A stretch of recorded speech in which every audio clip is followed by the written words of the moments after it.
Datang Mbak Rahayu Saraswati Joyo Hadikusumo selaku Ketua Jaringan Nasional Anti Tindak Pidana Perdagangan Orang. Jadi Bapak Ibu, semua saudara-saudara, Mbak Rahayu memang anggota DPR periode ini, pimpinan juga di Komisi 7 kalau nggak salah ya Mbak ya, tapi kapasitas beliau sebagai Ketua Jaringan Nasional. Mungkin silakan Mbak Tali, Pak Kapolda 14 menit, Mbak Rahayu mungkin 14 menit juga. Silakan Mbak. Terima kasih pimpinan. Assalamualaikum warahmatullahi wabarakatuh. Shalom, Om Swastiastu, Sukihotu, salam sejahtera bagi kita semua, pimpinan, Bapak Ketua dan para Wakil Ketua, para anggota Komisi 3 yang saya hormati dan saya banggakan. Izin saya memperkenalkan diri terlebih dahulu bersama dengan rekan-rekan saya yang hadir pada siang hari ini.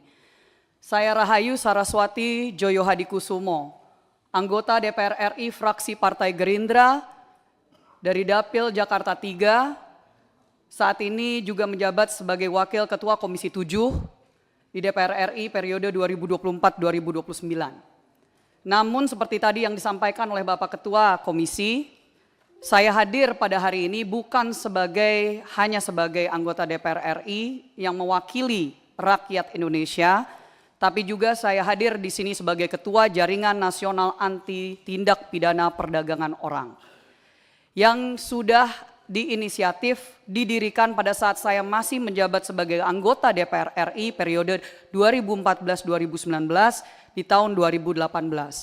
Sekarang kami sudah memiliki 30 anggota organisasi, NGOs, civil societies, dan juga individu-individu yang fokus untuk melawan perdagangan orang yang menjadi permasalahan besar di Indonesia.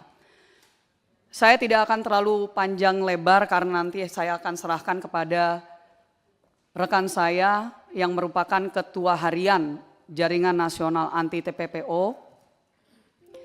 Tapi saya mau memberikan sedikit konteks Bapak Ibu kenapa saya hadir di sini.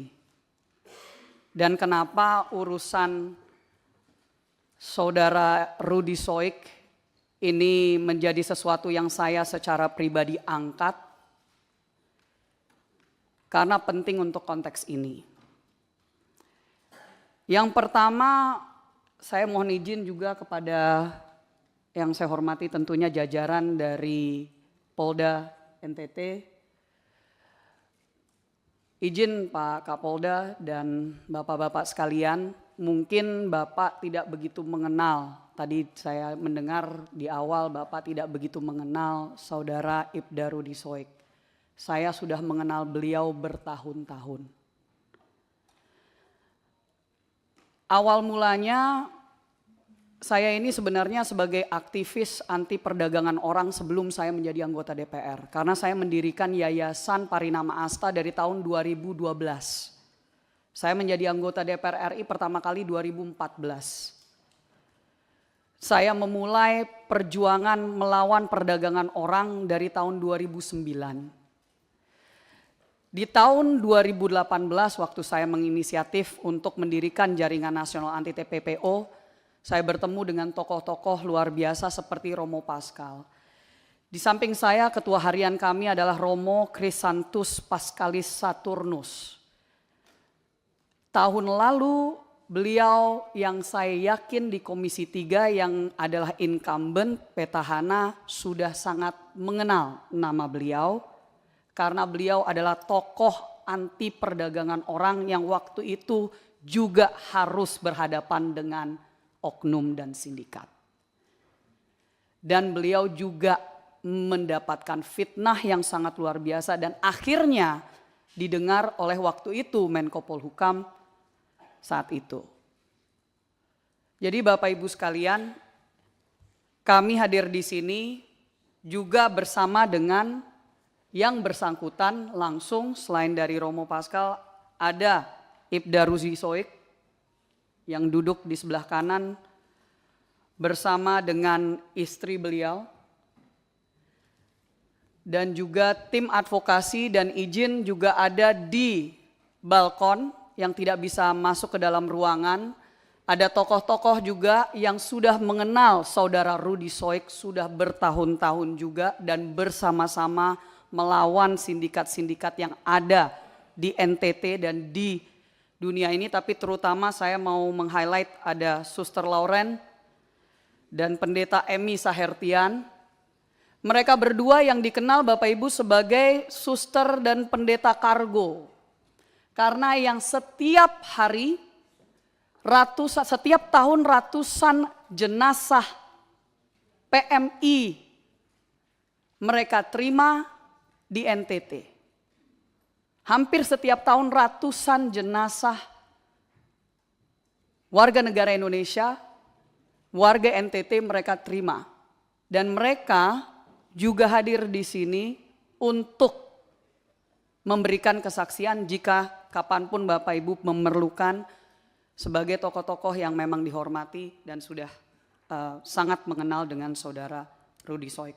Izin pimpinan sedikit background karena awalnya jujur saya tidak mau mengangkat ini ke publik waktu masih persoalan demosi, dimutasi ke Papua dan seterusnya.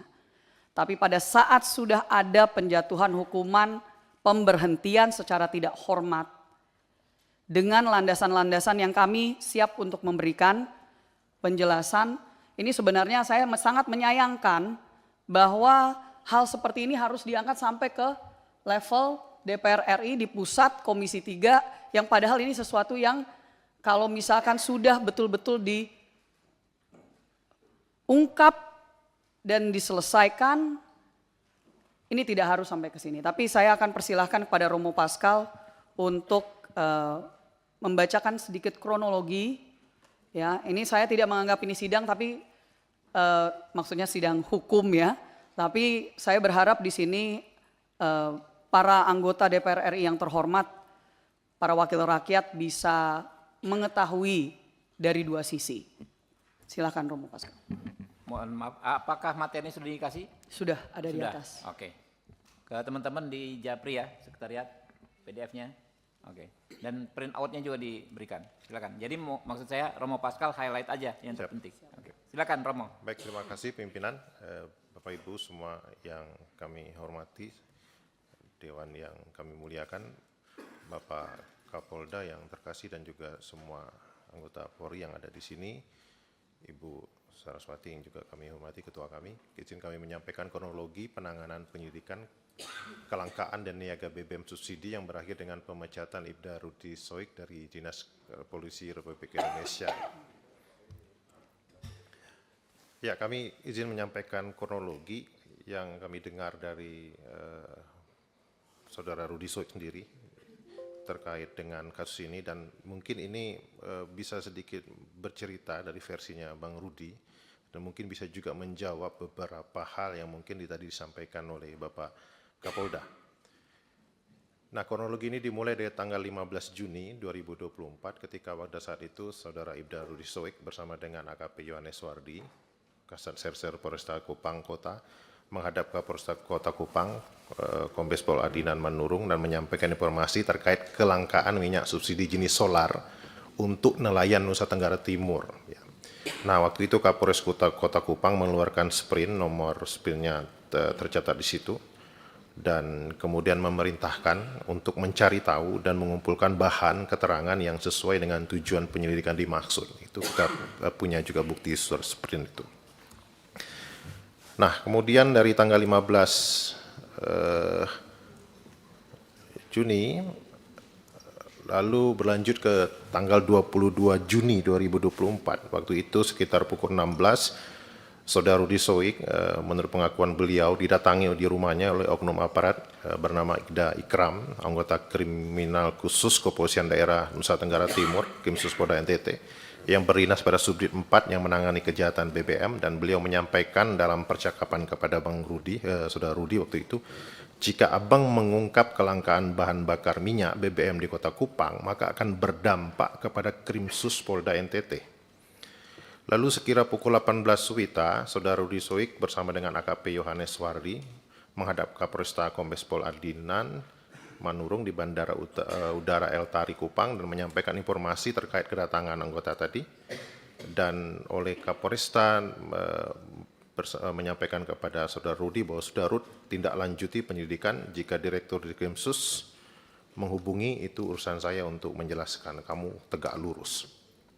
Nah, oleh karena itu kemudian pada kurang lebih 52 menit kemudian, Saudara Rudi Soik memberikan perintah kepada jajaran Jatantras Polres Kupang Kota dalam grup WA dengan kata Kapolresta perintahkan untuk ratakan BBM ilegal dalam kota Kupang. Nah, lanjut tanggal 24 Juni 2024, lalu ada sprint tugas diajukan karena ada beberapa personel yang mutasi, tadi Polda juga sempat menyinggung itu. Lalu sekitar jam 21.22 WITA, Saudara Rudi Soik memberikan perintah lewat WA grup Jatantras, ini ada semua, screenshotnya semua kita siapkan, yang mana dalam surat menegaskan bahwa nama-nama dalam surat perintah tugas itu untuk esok bergerak dengan Saudara Rudi Soik untuk menyikat semua minyak ilegal dimanapun harus ditangkap, siapapun mafianya ditangkap, kurang lebih seperti itu. Lalu 25 Juni 2024, sekira pukul 9 pagi, 3 anggota Reskrim Polres Kota Kupang, Saudara Ibnu, Ramli, Johannes Busa menghadap dan melaporkan kepada Saudara Ibda Rudi Soik bahwa residivis BBM bernama Ahmad Ansar sudah mulai main minyak dengan modus menggunakan barcode nelayan. Nah, sekira pukul 12.40 WITA, Saudara Ibda Rudi Soik memimpin 11 anggota untuk bergerak ke tempat penampungan minyak subsidi milik Ahmad Ansar di Kecamatan Alak, Kota Kupang. Tetapi dalam perjalanan, Saudara Ibda Rudi Soik mendapat informasi bahwa Ahmad Ansar sudah menyetorkan uang koordinasi kepada oknum anggota Reskrim Polresta Kupang Kota sejumlah 4 juta rupiah. Dan karena itu, Saudara Rudi Soik meminta anggota untuk menepi di sebuah restoran terdekat dengan Polda NTT, yaitu Restoran MP, Masterpiece, dengan maksud untuk melakukan konfirmasi kepada Kasat Serse AKP Yohanes Suardi, apakah beliau mendapatkan uang koordinasi dari Ahmad Ansar atau tidak. Saat itu Saudara Rudi Soik menghubungi Kasat Reserse dan menanyakan terkait informasi setoran uang 4 juta tersebut, dan Kasat Reserse AKP Yohanes Suardi menjelaskan kepada Saudara Ibda Rudi Soik tidak ada uang itu, dan mengatakan kepada Saudara Ibda Rudi Soik, nanti tunggu di situ, kita makan siang bersama anggota baru bahas sekalian soal ini. Nah, saat menunggu itu, Aibtu Ibnu Sanda menyampaikan kepada Saudara Ibda Rudi Soik, Komandan tunggu Pak Kasat di sini saja biar saya pimpin anggota ke tempat penampungan minyak milik Ahmad. Dan saat itu Rudi Soik menjawab ya, sudah pimpin anggota saya standby di sini menunggu Kasat. Nanti kembali dari tempat Ahmad baru kita makan di sini. Lanjut, setelah anggota bergerak ke tempatnya Ahmad Ansar, Saudara Ibda Rudi Soik berjalan masuk ke ruangan tunggu restoran Masterpiece. Dan karena menunggu cukup lama, Kasat datang dan anggota kembali dari lokasi penampungan milik Ahmad Ansar. Agak lama, maka Saudara Rudi Soik membuka HP dan melihat story di WA yang di situ Saudara Ibda Rudi Soik melihat HP junior beliau aktif yang disebutkan tadi. Lalu beliau coba menghubungi 2 orang junior Polwan yang bertugas di Polda NTT dan menyampaikan kakak ada makan di restoran Masterpiece. Kalau mau gabung nanti silakan merapat. Lalu kedua Polwan menjawab, oke kakak kami merapat, tapi kami tidak bisa lama karena mau antar anak les dengan waktu yang bersamaan. Lalu Kasat Reserse mereka masuk sama-sama ke restoran itu dan masuk ke ruangan VIP dan mencicipi makanan yang dihidangkan di meja ruangan VIP. Saya nggak tahu ini benar nggak Rudi karaoke siang-siang hari ini. Pada saat makan, 11 anggota Reskrim Polres Kupang yang telah kembali dari tempat Ahmad Ansar dicegat untuk tidak boleh masuk bersama Saudara Ibda Rudi Soik dan oknum anggota Propam Polda NTT Aibtu Untung Pato Pelohi, teman baiknya Ansar Ahmad. Nanti di berikutnya kami akan jelaskan juga dari mana dia teman baik, yang tiba-tiba ada di restoran. Selanjutnya anggota Propam Polda NTT lainnya yang ada di parkiran masuk ke ruangan VIP bertemu Saudara Ibda Rudi Soik dan bertanya, lagi buat apa Rud? Saudara Ibda Rudi Soik menjawab, kami lagi makan. Selanjutnya beliau keluar dan melihat anggota beliau tetap berada di parkiran, bertanya kepada mereka, kenapa tidak masuk? Lalu mereka menjawab bahwa mereka dilarang oleh oknum Paminal atas nama Aibtu Untung Pato Pelohi atas kejadian itu. Lalu Saudara Ibda Rudi Soik melaporkan kepada Kapolresta Kupang, dan Kapolresta Kota Kupang menyampaikan kepada saudara Rudi Soik ada musuh dalam selimut. Ada screenshot WA-nya. Dan kemudian saudara Rudi Soik bertanya kepada saudara Aibtu Untung Patopelohi, kenapa melarang anggota saya masuk dalam ruangan, dan kemudian dijawab beta pas masuk di parkiran anggota semua ada di situ, jadi beta bilang balisu. 26 Juni 2024, saudara Ibda Rudi Soik melakukan pengecekan terkait perizinan penampungan minyak milik Ansar Ahmad pada salah satu oknum dinas perikanan pada saat itu, dan Ibda Rudi Soik mendapatkan informasi terkait nama Lau Aguan, seorang pengusaha kelahiran Cilacap yang memiliki lebih dari 6 kapal penangkap ikan yang diberikan rekomendasi oleh Dinas Perikanan dan Kelautan Provinsi NTT sebagai pengguna minyak subsidi jenis solar. Lalu kemudian saudara Ibda Rudi Soik mencoba mencari informasi mengenai cara menggunakan barcode pada BBM subsidi, dan beliau peroleh adalah pada saat pengisian BBM subsidi semua orang wajib memiliki barcode atas nama sendiri, apalagi pengisian BBM yang kapasitasnya besar. Jadi Ahmad Ansar ini tidak memiliki barcode. Selanjutnya dalam proses penyelidikan, saudara Ibda Rudi Soik juga mendapatkan informasi bahwa ada anggotanya melakukan pengawalan pembelian minyak subsidi oleh saudara Ahmad Ansar. Sejak tanggal 15 Juni 2024, oknum anggota tersebut yang merupakan anggota Polres Kota Kupang yang juga merupakan booster atas nama Muhammad Kalumba telah menerima setoran dari Ahmad 4 juta rupiah yang kemudian terkonfirmasi melalui pengakuan Bribka Muhammad Kalumda kepada saudara Ibda Rudi Soik bahwa yang dia terima adalah uang sebesar 3.800.000 rupiah. 27 Juni, saudara Ibda Rudi Soik bersama anggota Jasantra Polres Kota Kupang melanjutkan penyelidikan yang mendatangi rumah Ahmad Ansar. Sesampainya di tempat penampungan minyak saudara Ahmad Ansar, saudara Ibda Rudi Soik bertanya kepada saudara Ahmad Ansar, apakah pada tanggal 15 Juni 2024 pernah membeli minyak jenis solar dan benar pernah memberikan uang kepada anggota Bribka Muhammad Kalumda. Jadi ini kronologi 27 Juni ini adalah kronologi di mana saudara Rudi Soik memastikan bahwa Ahmad Ansar ini pertama tidak punya izin untuk menampung minyak, tidak punya juga barcode, dan dia juga punya track record sebagai pemain BBM mafia. Nanti mungkin bisa dibaca di slide biar saya mempercepat waktu. Ya, kami mungkin karena waktu izin pimpinan kami langsung ke kesimpulan paparan. Pertama, kami ngerasa teman-teman jaringan Jarnas dan juga teman-teman di NTT melihat adanya skenario kriminalisasi terhadap Ibda Rudi Soik secara terstruktur, masif, dan sistematis oleh oknum polisi yang mengatasnamakan Polda NTT untuk menghentikan langkahnya dalam mengungkap kejahatan penyeludupan BBM bersubsidi yang diperuntukkan bagi rakyat kecil. Yang kedua, menurut kami adanya perampasan hak ekonomi kerakyatan, hak atas BBM subsidi, yang sangat dapat berdampak pada masalah-masalah sosial lainnya, tindak pidana perdagangan orang yang disebut oleh pimpinan kami tadi, kemiskinan yang meningkat di mana-mana, dan ada indikasi keterlibatan oknum aparat kepolisian di situ. Yang ketiga, kami merasa negara absen dalam menjamin kesejahteraan dan keamanan bagi rakyat dengan adanya pembiaran kasus mafia BBM bersubsidi berulang di NTT.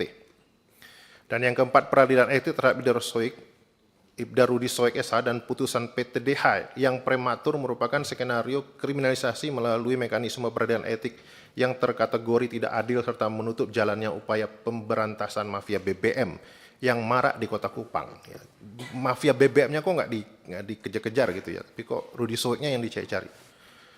Dari cara dan pelakuan Polda NTT terhadap Ibda Rudi Soik SH telah mengancam human security keluarganya, ya, ini memata-matai lokasi pemukiman dengan menggunakan drone, penjemputan paksa di rumah pribadi yang menimbulkan trauma pada anaknya, pada istrinya yang juga dicegat di tengah jalan, orang tua, mertua intimidasi secara sengaja terhadap istri oleh pejabat Polda NTT dengan cara membututi, menghentikan, dan memeriksa dokumen berkendara secara paksa dengan tanpa menunjukkan dasar aktivitas tersebut. Ada bukti video yang kita sudah lihat juga mungkin. Perlakuan ini merupakan pelanggaran HAM terhadap perempuan dan anak yang terkategorikan sebagai kelompok rentan. Karena itu kami mendesak agar program NTT dibersihkan dari aparat yang terindikasi terlibat atau melindungi serta bekerja sama dengan para penimbun atau mafia BBM bersubsidi, yaitu menonaktifkan beberapa pejabat tinggi di lingkup Polda NTT, Kapolda, Dikrimsus, Kabid Propam, dan Kabid Humas yang dengan gegabah telah mengalihkan upaya pemberantasan mafia BBM ke dramatisasi kasus Rudi Soik. Yang berikut membatalkan putusan Komisi Kode Etik Polda NTT, dan yang terakhir untuk melanjutkan proses penyelidikan dengan dugaan mafia BBM di Kota Kupang, maka terhadap Ibda Rudi Soik SH dan seluruh tim, semua anggotanya yang 11 orang itu, yang dimutasi akibat dari disangkut pautkan dengan kasus polis lain, dipulihkan nama baiknya dan dikembalikan pada posisi semula. Terakhir pimpinan, saya menyayangkan sebagai anggota DPR RI bahwa membutuhkan untuk kita mengangkat satu kasus terhadap satu orang polisi yang kami kenal sudah sangat memperjuangkan nasib masyarakat kecil dan orang banyak, termasuk juga kasus-kasus perdagangan orang yang beliau ikut untuk ungkap di NTT. Saya juga ingin meng-highlight bahwa di sini kami kembali lagi, mari kita fokus bahwa utamanya yang harus dikejar adalah mafia. Adalah mafia BBM, adalah mafia TPPO. Sangat disayangkan kalau misalkan ada polisi yang memang lurus, bersih, sampai sedemikian hanya untuk bisa melawan hal-hal tersebut. Saya terakhir juga, pimpinan mungkin ingat karena kami sudah seringkali membicarakan tentang kasus Wilfrieda Soik yang Presiden Prabowo Subianto waktu itu ikut menyelamatkan dari Malaysia. Kenapa Rudi Soik ini sangat peduli tentang persoalan seperti perdagangan orang, nama belakangnya sama, mereka masih saudara pimpinan. Jadi itulah kenapa kami akhirnya waktu dulu itu bisa bertemu, dan itu kenapa kami mengenal beliau baik dan mohon untuk ini bisa dikembalikan ke jalurnya, yaitu mari kita fokus untuk memberantas mafia BBM. Karena justru ini diangkat, saya mendapatkan laporan tadi pagi dari NTT, dari masyarakat di sana, rupanya sejak kasus ini diangkat tiba-tiba BBM-nya jadi lancar. Ya, jadi ini mohon izin laporan langsung dari masyarakat dan sekali lagi terima kasih atas waktunya pimpinan dan anggota sekalian. Wassalamualaikum warahmatullahi wabarakatuh. Waalaikumsalam warahmatullahi wabarakatuh. Terima kasih Mbak Rahayu Saraswati dan Romo Pascal.